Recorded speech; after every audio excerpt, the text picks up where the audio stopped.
Well, hello and welcome to this week's episode here on the Classic Car Restoration YouTube channel. And this week we're back at the Toylander 1, and hard to believe that this is episode 18 here in the build series. And we're really making headway and the Toylander's really coming together. Last episode we finished off the steering and made a start in the braking system, and this episode we are finishing off the braking system and we're making windscreen hinges, PTO hole covers, if I can get my words correct, and we're also making a cover for the steering column. So plenty of fabrication work to be seen. I'm still getting held up on the paint, but that's such is life here with the social distancing and coming back out of recovery from the pandemic. So we're just doing what we can as we can. But hopefully this episode here will keep you interested. It's probably one of my longer episodes here in the channel, but because there's so many steps to show you, I thought you'd be interested in seeing as much as I can possibly fit into this video. So without any further ado, let's get back to the Toylander. Okay, so since the last episode, the only real change is that I've fitted these two bolts. Now these bolts are quite precisely located to come through at this point, so you measure up directly in line with the rear of the axle, which is this line, and then you measure across to this exact point, and that's the same both sides. As you can see, the wood has suffered a little bit of superficial damage there, nothing particularly structural. It's just how close these bolts are. They've sort of caught, and this I think was where the drill came through. A little bit annoying, but you're not going to see it once the motor closing panel is, and we'll maybe get a little blow over of paint just before we go any further. The point of these bolts is to hang the main brake bar. It hangs off the back there, and that's what's going to go on next. Other things to mention since the last episode: up here I have the windscreen, and the seat is sitting there, and the bonnet is sitting on top of the units in the utility room, and unfortunately we cannot still get paint matched to complete the painting of the bonnet and other bits and pieces that need covered, which will also include the wheels, mainly because social distancing doesn't allow two people in a paint mixing booth, which is very annoying. But hopefully the 2 meter social distancing will have been reversed by the time this video goes out. But those are the sort of challenges we're up to at the minute. I'm just noticing here I still haven't made my little black cover for the PTO hole. That'll have to get done maybe in this episode. So let's get on with fitting that brake bar, and then as you can just see, the mechanism's hanging down underneath and the pedals hang up through. It's all just loosely bolted there to keep it together so nothing gets missed or lost. So let's get on with that. And here you can see that I have the brake hanger fitted, and it's swinging quite nicely. These bolts have just sort of been tapped through, and this nut here tightened up. So yes, there is a bit of lateral movement, but it's not going to come off with certainly any degree of ease. So that's hanging there, and now I'm going to link up sort of this linkage onto the end of that, and that will be the first step of getting a braking system in some degree of completion. I have to say this is quite a neat little solution here. And now I've shot on ahead and fitted the entire brake system, but I'll take you through here and explain how it all works. So hanger bar that I've just shown you working, it swings back and forth and will press against the inside of the wheel, as far as I know is how it works. You have the handbrake here and the foot brake. Now the reason you, as I was explaining, well, I've noticed it's up on axle stands is to allow access to underneath, and I'll take you down now. Just like one working under the real Land Rover. So hanger bar, this is like an adjustment bolt. I'll set the adjustment once the wheels are fitted. This is the frame. 2 bolts hold these 3 pieces of metal together, 4 pieces of metal, if you're including the paddle, which is up underneath there. And then there's a return spring just mounted off the back of this bit. And then that runs up to the foot pedal. So if I take you back up top and round the side. So pan out. If you pull the handbrake, that contacts on that little piece of metal there, pushes down, and you can just see a little bit of movement on the brake there at the back. Okay, and then if you press on the foot brake, if I pull out a bit further, you can see also gets you a little bit of movement there as well. So as far as I can tell from the pictures, there's no bolt goes on the back of these, so there is a bit of lateral movement. So what I might do is knock those bolts back in and just pack these out with a few bit of washers. But I'm going to have to see what the wheels are doing and see if it's fouling on any particular side. So that's maybe a wheels on, wheels off adjust, just to make sure it's all tip top. But there you go. Probably wasn't a whole lot of material there to fill them anyway, because it's just bolting pieces of metal together, but I think it's nice to see the whole system in place. I was a bit perturbed by how complicated it looked in the plans, but after all, it wasn't too bad. So handbrake, foot brake, all look pretty cool, and comparing it to the photos in the plans themselves, all seems nice and appropriate as to what it should look like. So now on to the next bit. Alright, so what I have here is a piece of the 4mm ply that was originally bought for, and I'm racking my brains to figure out, oh yes, tailgate. So, bit of 4mm ply. I don't have a hole saw to drill the appropriate sized 56mm holes for the PTO front and rear. So I have cut this down, used a compass, and then cut it down to a rough circle. So now I've drilled a hole through the middle of it, which is gonna, I think I need some new drill bits by the looks of things, which is going to also act as a little screw through point that I can screw it through, obviously, and then put a little bit of filler over the top, and you'll never notice it was there. But what I'm going to do is a little technique I've seen before. I'm going to mount the file in the vise, and then I'm going to put a little bolt through this, and then put the bolt into the drill chuck, and then that'll spin the disc and should concentrically allow me to reduce it, almost as if it was in a lathe, but sort of in reverse. Maybe best to explain it as I go along. So I'm going to try and put a bolt through this now and then mount it in the drill chuck, and that's the plan. Set up here will explain it a bit better. So this is drilled through and held in the middle, and then when I pull the trigger of the drill, it should spin. And because it's in the center, then I'll be able to mount the file in the vise here and then grind this down to size. So let's give that a bash. So this is just me offering the slightly resized disc up to size. I've had a few goes of this, and as you can see I'm almost there, so I think a little bit more off and that'll have it, just so that I can slide into that little hole and cover up the PTO, well, the pretend PTO hole here on the Series 1 Toylander. And there you go. After a little bit more fettling later, I have a disc that fits quite snugly into there, and that's the little hole that was holding it on. So now I'm going to give this a sand, a coat and a prime. I think I'm just going to do it in dark grey. I think it might be the best colour rather than actual jet black, but I'll have a think about that as I go along. And then I'll screw it in there and maybe a little bit of filler just over the top. Although I don't know how I'm going to fill that up. I'll have to think about that, but glad I've made the disc the right size. So now time to repeat the process for the front. And here is that same piece of wood now with a bit of primer, and I just used the etch primer purely because I thought it was the right colour, plus a little bit of lacquer over the top. So things fairly tidy. Just going to have to work out how I'm going to attach it into that hole, and I'm probably going to have to paint the back of it in the cream to match the rest just so that it blends in. But we'll come back to that after it's had a little bit more of the lacquer on top. Moving over here then, I'm back making more templates, and I think this is the last of the template making. So these two bits here are the hinges for the windscreen. This, one side I have to work out which one's which, but one's to be made in steel, one's to be made in aluminium. This is for the bumper, and that's where the supposed starting handle would go through, and that bolts on the screws, or I'll probably weld it on to the front of the bumper. And this is for the end of the grab handle, so you need two of these, two of these, two of these, one of these, and one of these, which is, it's called a nacelle of, and I think it's a piece of aluminium that's bent along these lines or folded, and that's really just to tidy up in and around the steering column and around here, but I haven't seen any decent pictures of it, so I'm going to have to do a bit of research on the internet about that. But in the meantime, we'll get these stuck down, get the templates cut, and go from there. Alright, so that's my templates all stuck down, and maybe stated this before, but this is the glue I'm using. I do like a glue stick, it's just easier to manage. So they're all nicely stuck down. Just tease the bubbles out of these, because I might want to keep them if I'm ever going to make another one of these, because they are cut out now. So make sure they're all nicely stuck down and wait for that glue to dry. Shouldn't take too long. and we'll see if we can get on with something else in the meantime.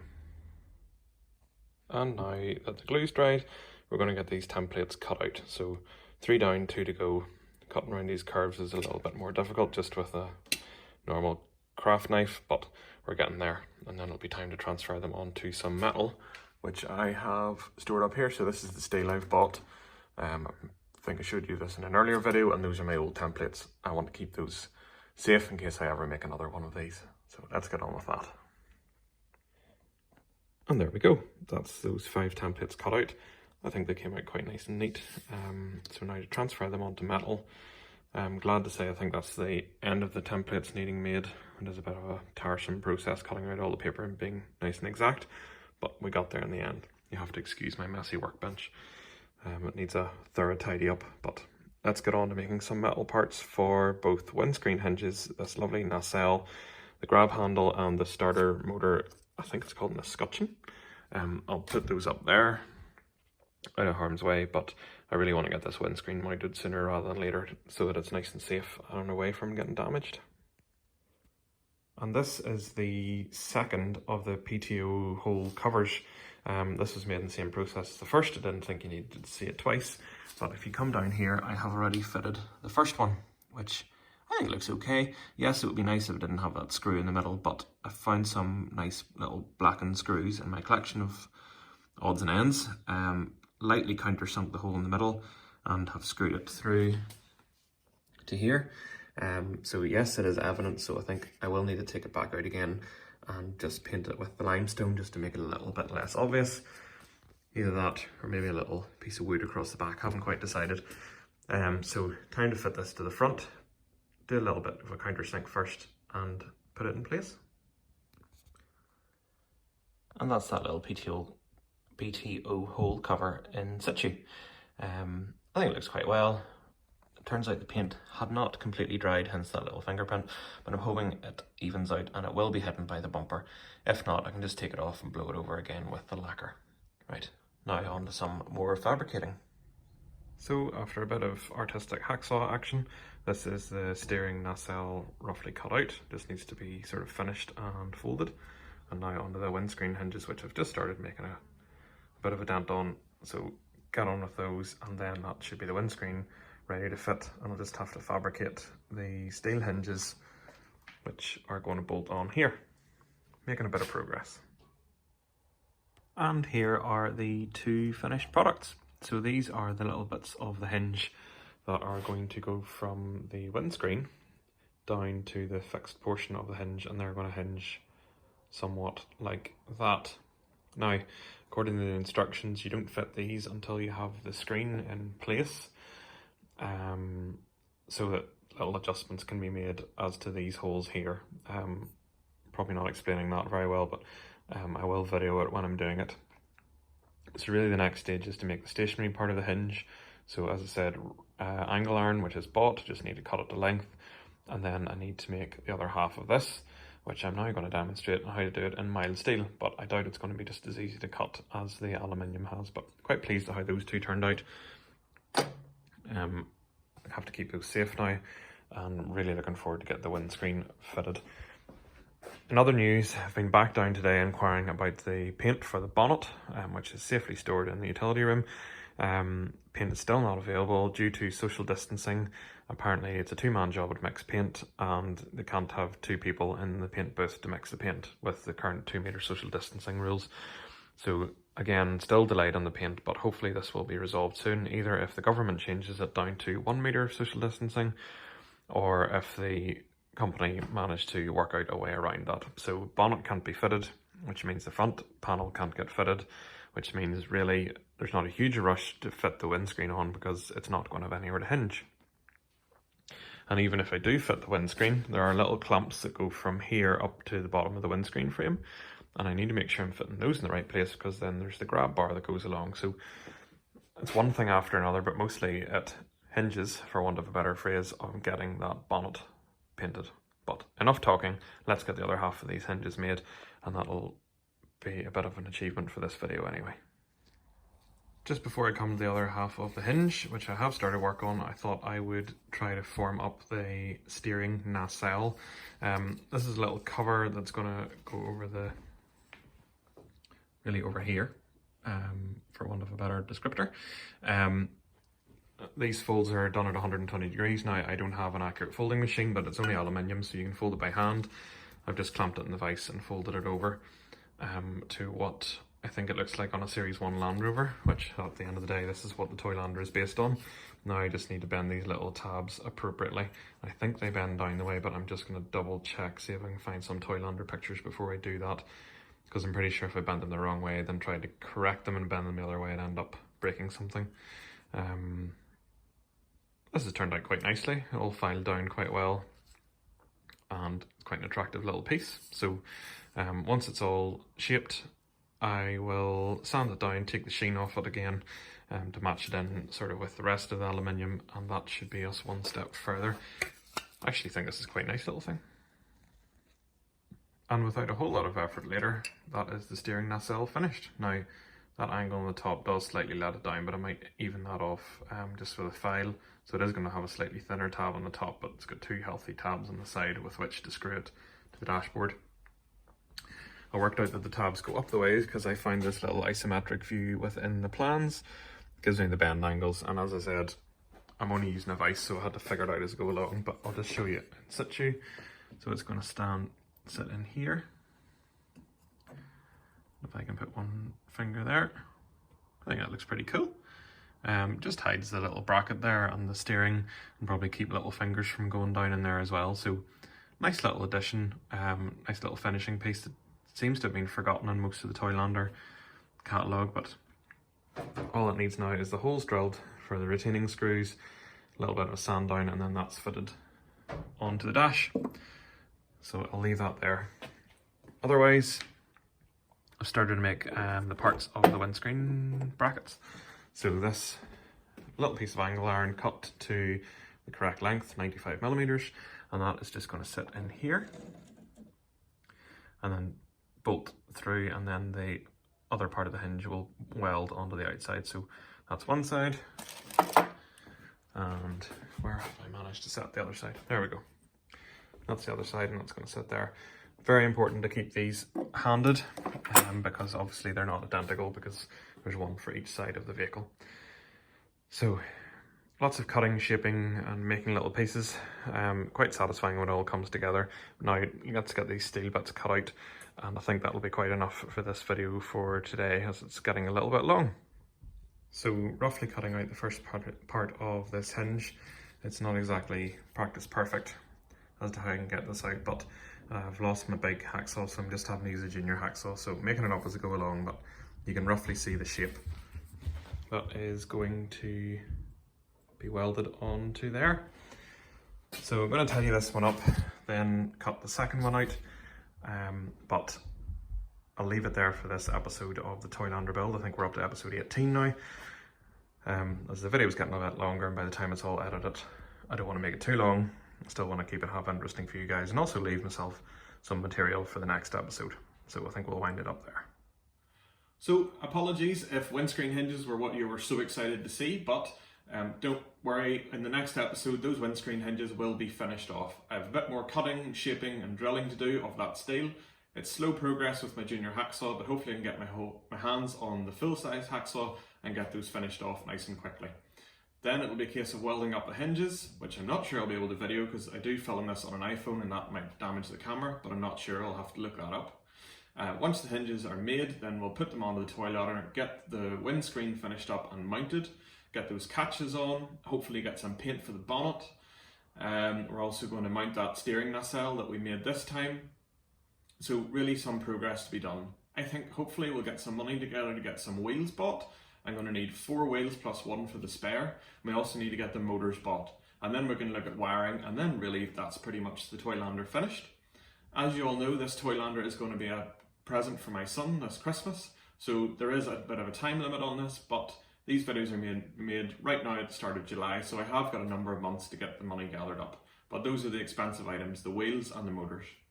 So once again, thanks very much for watching. Make sure you follow me on my Instagram, my Twitter and my Facebook pages. You can search for Rescue Saga Classic Car Restoration and that should bring you through to all of those. Please consider being a patron on patreon.com and I'll put the link down below. Also, if you can give this video a like and fire me a comment, I reply to them all, be it suggestions, compliments, criticisms. I'm more than happy to hear from all my subscribers. And please hit the subscribe button as we continue to grow this channel. So once again, thanks very much for watching and I'll catch you again next week. Cheerio!